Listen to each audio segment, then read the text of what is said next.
కాంగ్రెస్ కి 7 నుంచి 9 స్థానాలు, అలాగే బీజేపీకి ఆఫ్ కోర్స్ మాయమైపోయినప్పుడే తెలంగాణకి వెళ్ళముగా ఆంధ్రప్రదేశ్ కి సంబంధించి చూసే ప్రయత్నం చేద్దాం. ఇక్కడ వైసీపీకి 2 నుంచి 4, టీడీపీకి సంబంధించి మీరు చూసారు కన్ఫ్యూజ్ అవుతున్నారు, ఎందుకంటే ప్రజలు అలా కన్ఫ్యూజ్ అవుతున్నారు. ఐ థింక్ మా బ్యాచ్ కూడా, మా టీం కూడా అలాగే కన్ఫ్యూజ్ అవుతున్నట్టుంది. ఒకసారి ఐ రిక్వెస్ట్ టీం ఒకసారి మనం చూద్దాం. ఎస్, ఎగ్జిట్ పోల్స్ కి సంబంధించి చూస్తున్నాం. ఇక్కడ ఏపీకి సంబంధించి వైసీపీకి 2 నుంచి 4, టీడీపీకి 13 నుంచి 15, జనసేనకు సంబంధించి కూడా చూస్తున్నాం 2, అలాగే బీజేపీకి సంబంధించి 3 నుంచి 5 స్థానాలు. అంటే క్లియర్ కట్ గా మనకు అర్థమవుతుంది ఇక్కడ కూటమికి సంబంధించి 13 నుంచి 17 స్థానాలు దక్కచ్చంటూ కూడా ఇటు పీపుల్ పల్స్ చెబుతోంది.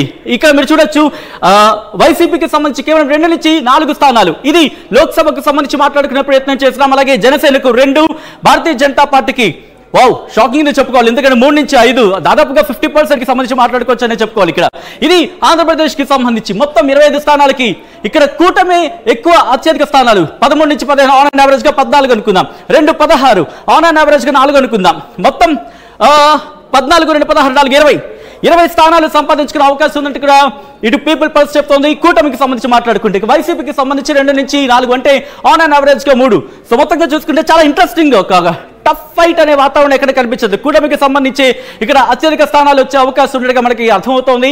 ఒకసారి తెలంగాణకి సంబంధించి చూసే ప్రయత్నం చేద్దాం. తెలంగాణకు సంబంధించి ఎవరికి ఎన్ని స్థానాలు ఈ పీపుల్ పల్స్ ఎవరికి ఎన్ని స్థానాలు ఇచ్చిందనే చూద్దాం.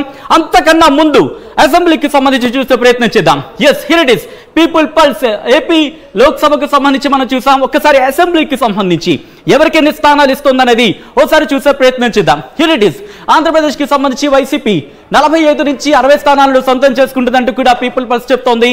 ఇక తెలుగుదేశం పార్టీకి సంబంధించి 95 నుంచి 110 స్థానాలు దక్కచ్చంటూ కూడా 95 నుంచి 110 స్థానాలు తెలుగుదేశం పార్టీ దక్కించుకోవచ్చని పీపుల్ పల్స్ తన ఎగ్జిట్ పోల్ లో పేర్కొంది. దాంతో పాటు ఇక జనసేనకు సంబంధించి 14 నుంచి 20 చాలా చాలా చాలా ఇంట్రెస్టింగ్ అని చెప్పుకోవాలి. ఇక భారతీయ జనతా పార్టీ 2 నుంచి 5, దాంతో పాటు మిగిలిన నంబర్స్ కూడా చూసే ప్రయత్నం చేద్దాం. Yes, here it is exit poll కి సంబంధించి ఏం జరగబోతుందనే ఉత్కంఠ మాత్రం కొనసాగుతోంది.